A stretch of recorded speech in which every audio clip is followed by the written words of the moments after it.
Bonsoir et bienvenue à tous les voyageurs qui nous retrouvent sur le plateau de D8, Voyage au bout de la nuit. Nous allons partager un moment de lecture encore ce soir et nous allons continuer la lecture du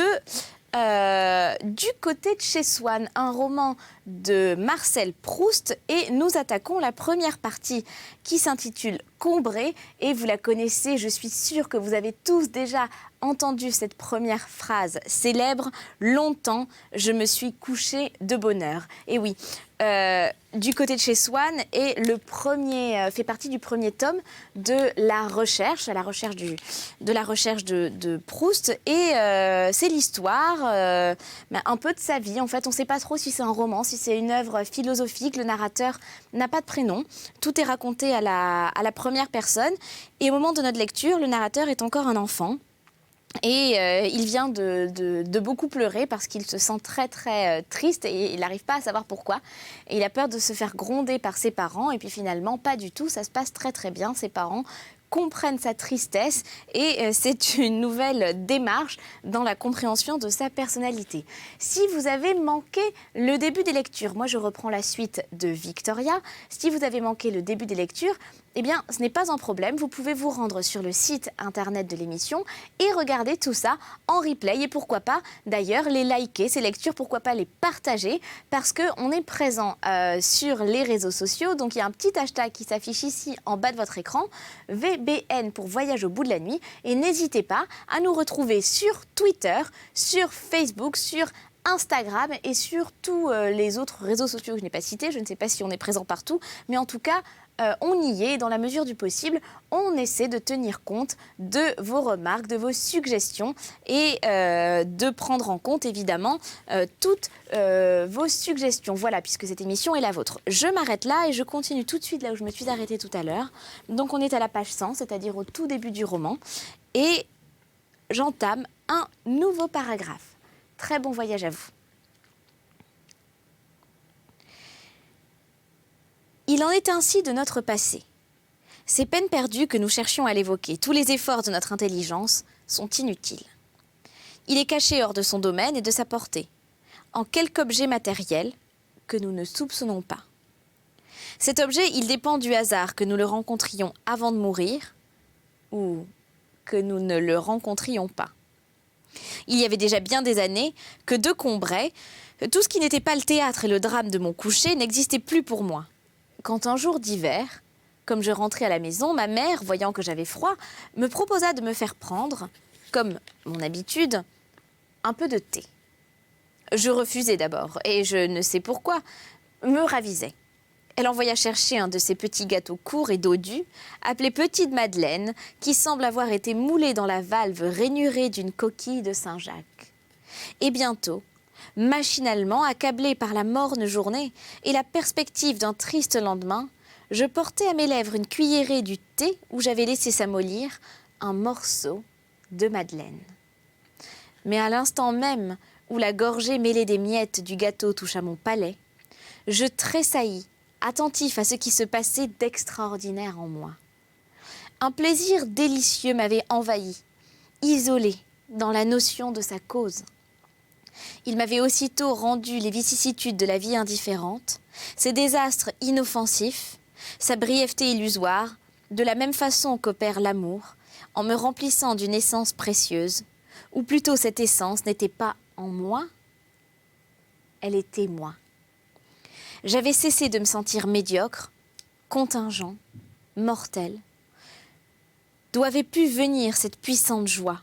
Je sentais qu'elle était liée au goût du thé et du gâteau, mais qu'elle me dépassait infiniment. Ne devait pas être de même nature. D'où venait-elle? Que signifiait-elle? Où l'appréhender? Je bois une seconde gorgée où je ne trouve rien de plus que dans la première. Une troisième qui m'apporte un peu moins que la seconde. Il est temps que je m'arrête. La vertu du breuvage semble diminuer. Il est clair que la vérité que je cherche n'est pas en lui, mais en moi. Il y a éveillé, mais ne la connaît pas, et ne peut que répéter indéfiniment, avec de moins en moins de force, ce même témoignage que je ne sais pas interpréter, et que je veux au moins pouvoir lui redemander et retrouver intact à ma disposition tout à l'heure, pour un éclaircissement décisif. Je pose la tasse et me tourne vers mon esprit. C'est à lui de trouver la vérité. Mais comment ? Grave incertitude, toutes les fois que l'esprit se sent dépassé par lui-même, quand lui, le chercheur, est tout ensemble le pays obscur où il doit chercher et où tout son bagage ne lui sera de rien. Chercher ? Pas seulement. Créer. Il est en face de quelque chose qui n'est pas encore et que seul il peut réaliser, puis faire entrer dans sa lumière. Et je recommence à me demander quel pouvait être cet état inconnu, qui n'apportait aucune preuve logique, mais l'évidence de sa félicité, de sa réalité devant laquelle les autres s'épanouissaient. Je veux essayer de le faire réapparaître. Je rétrograde par la pensée au moment où je pris la première cuillerée de thé. Je retrouve le même état, sans une clarté nouvelle. Je demande à mon esprit un effort de plus, de ramener encore une fois la sensation qui s'enfuit. Et pour que rien ne brise l'élan dont il va tâcher de la ressaisir, j'écarte tout obstacle, toute idée étrangère, j'abrite mes oreilles et mon attention contre les bruits de la chambre voisine. Mais sentant mon esprit qui se fatigue sans réussir, je le force au contraire à prendre cette distraction que je lui refusais, à penser à autre chose, à se refaire avant une tentative suprême. Puis une deuxième fois, je fais le vide devant lui. Je remets en face de lui la saveur encore récente de cette première gorgée, et je sens tressaillir en moi quelque chose qui se déplace, voudrait s'élever, quelque chose qu'on aurait désancré à une grande profondeur. Je ne sais ce que c'est, mais cela monte lentement. J'éprouve la résistance et j'entends la rumeur des distances traversées. Certes, ce qui palpite au fond de moi, ce doit être l'image, le souvenir visuel, qui, lié à cette saveur, tente de la suivre jusqu'à moi. Mais il se débat trop loin, trop confusément, à peine si je perçois le reflet neutre où se confond l'insaisissable tourbillon des couleurs remuées, mais je ne peux distinguer la forme. Lui demander, comme au seul interprète possible, de me traduire le témoignage de sa contemporaine, de son inséparable campagne, la saveur, lui demander de m'apprendre de quelles circonstances particulières, de quelle époque du passé il s'agit. Arrivera-t-il jusqu'à la surface de ma claire conscience, ce souvenir, l'instant ancien que l'attraction d'un instant identique est venue de si loin solliciter, émouvoir, soulever tout au fond de moi ? Je ne sais. Maintenant, je ne sens plus rien. Il est arrêté, redescendu peut-être. Qui sait s'il remontera jamais de sa nuit ? 10 fois, il me faut recommencer, me pencher vers lui. Et chaque fois, la lâcheté qui nous détourne de toute tâche difficile, de toute œuvre importante, m'a conseillé de laisser cela. De boire mon thé en pensant simplement à mes ennuis d'aujourd'hui, à mes désirs de demain, qui me laissent remarcher sans peine. Et tout d'un coup, le souvenir m'est apparu. Ce goût était celui du petit morceau de madeleine que le dimanche matin à Combray, quand j'allais lui dire bonjour dans sa chambre, ma tante Léonie m'offrait après l'avoir trempé dans son effusion de thé ou de tilleul. La vue de la petite Madeleine ne m'avait rien rappelé avant que je n'eusse goûté. Peut-être parce que, en ayant souvent aperçu depuis sans en manger, sur les tablettes des pâtissiers, leur image avait quitté ses jours de Combray pour se lier à d'autres plus récents. Peut-être parce que, de ces souvenirs abandonnés, si longtemps hors de la mémoire, rien ne survivait. Tout s'était désagrégé, les formes, et celle aussi du petit coquillage de pâtisserie, si grassement sensuel, sous son plissage sévère et dévot, s'étaient abolies ou ensommeillées, avaient perdu la force d'expansion qui leur eût permis de rejoindre la conscience. Mais quand d'un passé ancien, rien ne subsiste, après la mort des êtres, après la destruction des choses seules, plus frêles mais plus vivaces, plus immatérielles, plus persistantes, plus fidèles, l'odeur et la saveur restent encore longtemps, comme des âmes, à se rappeler, à attendre, à espérer, sur la ruine de tout le reste, à porter sans fléchir sur leurs gouttelettes, presque impalpables, l'édifice immense du souvenir. Et dès que j'eus reconnu le goût du morceau de madeleine trempé dans le tilleul que me donnait ma tante, aussitôt la vieille maison grise sur la rue, où était sa chambre, vint comme un décor de théâtre s'appliquer au petit pavillon, donnant sur le jardin, qu'on avait construit pour mes parents sur les derrières. Et avec la maison, la ville, depuis le matin jusqu'au soir et par tous les temps, la place où on m'envoyait avant déjeuner, les rues où j'allais faire des courses, les chemins qu'on prenait si le temps était beau. Et comme dans ce jeu où les Japonais s'amusent à tremper dans un bol de porcelaine rempli d'eau, de petits morceaux de papier, jusque-là indistincts, qui à peine y sont-ils plongés, s'étirent, se contournent, se colorent, se différencient, deviennent des fleurs, des maisons, des personnages consistants et reconnaissables. De même, maintenant, toutes les fleurs de notre jardin, et celles du parc de Monsieur Swann, et les nymphéas de la Vivonne, et les bonnes gens du village et leurs petits logis, et l'église et tout Combray et ses environs, tout cela qui prend forme et solidité est sorti, ville et jardin, de ma tasse de thé. Chapitre 2. Combray, de loin, à 10 lieues à la ronde, vue du chemin de fer quand nous y arrivons la dernière semaine avant Pâques, ce n'était qu'une église résumant la ville, la représentant, parlant d'elle, et pour elle au lointain, et quand on approchait, tenant serré autour de sa haute mante sombre, et plein champ contre le vent, comme une pastoure ses brebis, les dos laineux et gris des maisons rassemblées qu'un reste des remparts du Moyen-Âge cerné çà et là d'un trait, aussi parfaitement circulaire qu'une petite ville dans un tableau de primitif. À l'habiter, Combray était un peu triste, comme ces rues dont les maisons construites en pierre noirâtre du pays, précédées de degrés extérieurs coiffés de pignons qui rabattaient l'ombre devant elles, étaient assez obscures pour qu'il fallût, dès que le jour commençait à tomber, relever les rideaux, dans les salles, des rues au grave nom de saint, rue Saint-Hilaire, rue Saint-Jacques, où était la maison de ma tante, rue Sainte-Hildegarde, où donnait la grille, et rue Saint-Esprit, sur laquelle s'ouvrait la petite porte latérale de son jardin.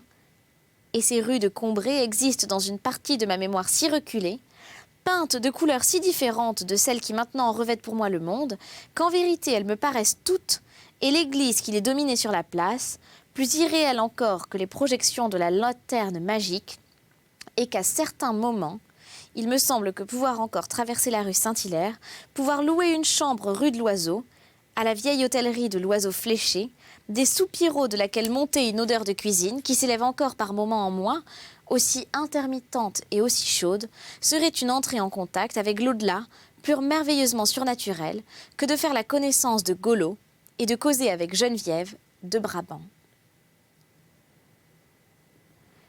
La cousine de mon père, ma grand-tante, chez qui nous habitions, était la mère de cette tante Léonie, qui depuis la mort de son mari, mon oncle Octave, n'avait plus voulu quitter. D'abord Combray, puis à Combray sa maison, puis sa chambre, puis son lit, et ne descendait plus, toujours couché dans un état incertain de chagrin, de débilité physique, de maladie, d'idées fixes et de dévotion. Son appartement particulier donnait sur la rue Saint-Jacques, qui aboutissait beaucoup plus loin, au Grand Pré, et qui unit, grisâtre, avec les 3 hautes marches de grès presque devant chaque porte, semblait comme un défilé pratiqué par un tailleur d'images gothique, à même la pierre, où il eût sculpté une crèche et un calvaire. Ma tante n'habitait plus effectivement que 2 chambres contiguës, restant l'après-midi dans l'une, pendant qu'on aérait l'autre. C'était de ces chambres de province, qui, de même qu'en certains pays, des parties entières de l'air ou de la mer sont illuminées ou parfumées par des myriades de protozoaires, que nous ne voyons pas, nous enchantent des 1000 odeurs qui dégagent les vertus, la sagesse, les habitudes, toute une vie secrète, invisible, surabondante et morale, que l'atmosphère y tient en suspens. Odeur naturelle encore, certes, et couleur du temps comme celle de la campagne voisine, mais déjà casanière, humaine et renfermée, gelée exquise, industrieuse et limpide de tous les fruits de l'année, qui ont quitté le verger pour l'armoire.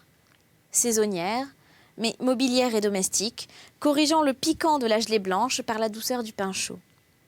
Oisive et ponctuelle comme une horloge de village, flâneuse et rangée, insoucieuse et prévoyante, lingère, matinale, dévote, heureuse d'une paix qui n'apporte qu'un surcroît d'anxiété et d'un prosaïsme qui sert de grand réservoir de poésie à celui qui la traverse sans y avoir vécu. L'air y était saturé de la fine fleur d'un silence si nourricier, si succulent que je n'avançais pas. Enfin, je m'y avançais avec une sorte de gourmandise, surtout par ces premiers matins encore froids de la semaine de Pâques, où je le goûtais mieux parce que je venais seulement d'arriver à Combray. Avant que j'entrasse souhaiter le bonjour à ma tante, on me faisait attendre un instant, dans la première pièce où le soleil d'hiver encore était venu se mettre au chaud devant le feu, déjà allumé entre deux briques et qui badigeonnait toute la chambre d'une odeur de suie, en faisant comme un de ces grands devants de four, de campagne, ou de ces manteaux de cheminée, de château, sous lesquels on souhaite que se déclare dehors la pluie, la neige, même quelques catastrophes diluviennes, pour ajouter au confort de la réclusion la poésie de l'hivernage. Je faisais quelques pas du prie-dieu au fauteuil en velours frappé, toujours revêtu d'un appuie-tête au crochet, et le feu cuisant comme une pâte les appétissantes odeurs dont l'air de la chambre était tout grumeleux, et qu'avait déjà fait travailler et lever la fraîcheur humide et ensoleillée du matin. Dans la chambre voisine, j'entendais ma tante qui causait toute seule à mi-voix. Elle ne parlait jamais qu'assez bas parce qu'elle croyait avoir dans la tête quelque chose de cassé et de flottant qu'elle eût déplacé en parlant trop fort. Mais elle ne restait jamais longtemps, même seule, sans dire quelque chose, parce qu'elle croyait que c'était salutaire pour sa gorge et qu'en empêchant le sang de s'y arrêter, cela rendrait moins fréquents les étouffements et les angoisses dont elle souffrait. Puis, dans l'inertie absolue où elle vivait, elle prêtait à ces moindres sensations une importance extraordinaire. Elle les douait d'une mobilité qui lui rendait difficile de les garder pour elle. Et, à défaut de confidents à qui les communiquer, elle se les annonçait à elle-même avec un perpétuel monologue qui était en réalité sa seule forme d'activité. Malheureusement, ayant pris l'habitude de penser tout haut, elle ne faisait pas toujours attention à ce qu'il n'y eût personne dans la chambre voisine. Et je l'entendais souvent se dire à elle-même « Il faut que je me rappelle bien que je n'ai pas dormi ». Car ne jamais dormir était sa grande prétention, dont notre langage a tous gardé le respect et la trace. Le matin, Françoise ne venait pas l'éveiller, mais entrait chez elle. Quand ma tante voulait faire un somme dans la journée, on disait qu'elle voulait réfléchir ou se reposer. Et quand il lui arrivait de s'oublier en causant jusqu'à dire « ce qui m'a réveillée » ou « j'ai rêvé que », elle rougissait et se reprenait au plus vite. Au bout d'un moment, j'entrais l'embrasser. Françoise faisait infuser son thé, ou si ma tante se sentait agitée, elle demandait à la place sa tisane, et c'était moi qui étais chargée de faire tomber du sac de pharmacie dans une assiette la quantité de tilleul qu'il fallait mettre ensuite dans l'eau bouillante. Le dessèchement des tiges les avait incurvées, en un capricieux treillage dans les entrelacs duquel s'ouvraient les fleurs pâles, comme si un peintre les eût arrangées, les eût fait poser de la façon la plus ornementale. Les feuilles, ayant perdu ou changé leur aspect, avaient l'air des choses les plus disparates. D'une aile transparente de mouche, de l'envers blanc d'une étiquette, d'un pétale de rose, mais qui eussent été empilés, concassés ou tressés comme dans la confection d'un nid. 1000 petits détails utiles.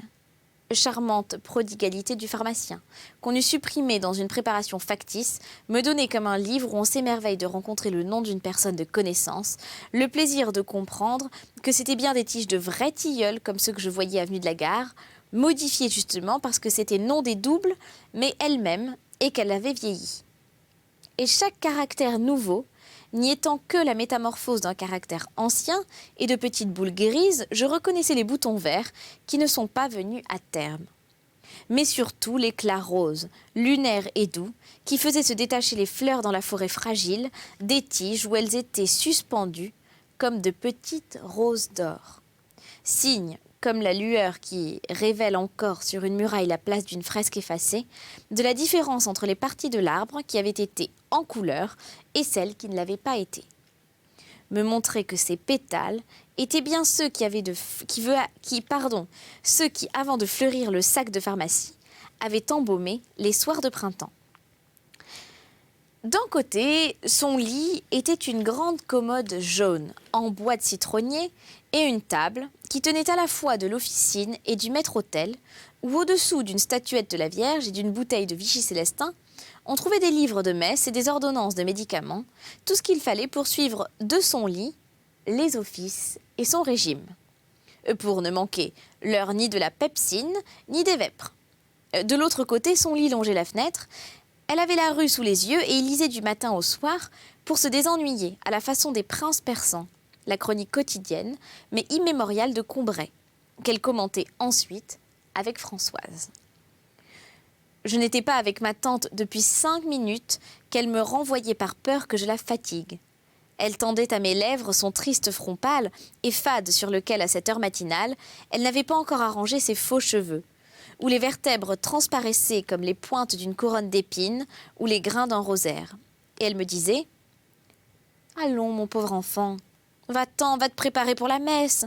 Et si en bas tu rencontres Françoise, dis-lui de ne pas s'amuser trop longtemps avec vous.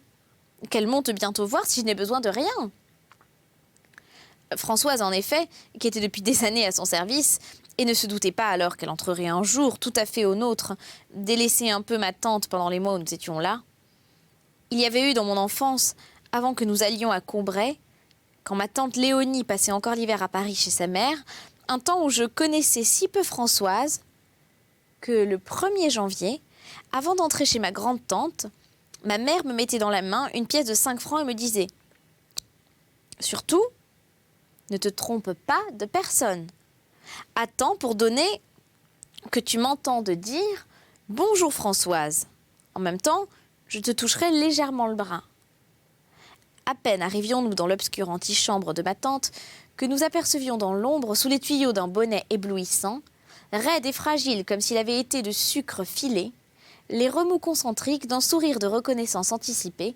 C'était Françoise, immobile et debout dans l'encadrement de la petite porte du corridor, comme une statue de sainte dans sa niche. Quand on était un peu habitué à ces ténèbres de chapelle, on distinguait sur son visage l'amour désintéressé de l'humanité, le respect attendri pour les hautes classes qu'exaltait dans ses meilleures régions de son cœur l'espoir des étrennes. Maman me pinçait le bras avec violence et disait d'une voix forte « Bonjour Françoise ». À ce signal, mes doigts s'ouvraient et je lâchais la pièce qui trouvait pour la recevoir une main confuse, mais tendue. Mais depuis que nous allions à Combray, je ne connaissais personne mieux que Françoise. Nous étions ses préférés. Elle avait pour nous, au moins pendant les premières années, avec autant de considération que pour ma tante, un goût plus vif, parce que nous ajoutions au prestige de faire partie de la famille le charme de n'être pas ses maîtres habituels. Aussi avec quelle joie elle nous recevait, nous plaignant de n'avoir pas encore plus beau temps, le jour de notre arrivée, la veille de Pâques, où souvent il faisait un vent glacial, quand maman lui demandait des nouvelles, et de ses neveux, et si son petit-fils était gentil, ce qu'on comptait faire de lui, et s'il ressemblait à sa grand-mère. Et quand il n'y avait plus de monde là, maman, qui savait que Françoise pleurait encore ses parents morts depuis des années, lui parlait d'eux avec douceur, lui demandait 1000 détails sur ceux qu'avait été leur vie. Elle avait deviné que Françoise n'aimait pas son gendre et qu'il lui gâtait le plaisir qu'elle avait à être avec sa fille, avec qui elle ne causait pas aussi librement que quand il était là. Aussi, quand Françoise allait les voir, à quelques lieues de Combray, maman lui disait en souriant « N'est-ce pas, Françoise, si Julien a été obligé de s'absenter, et si vous avez Marguerite à vous toute seule pour la journée, vous serez désolée, mais vous vous ferez une raison. » Et Françoise disait en riant « Ah, madame, c'est tout.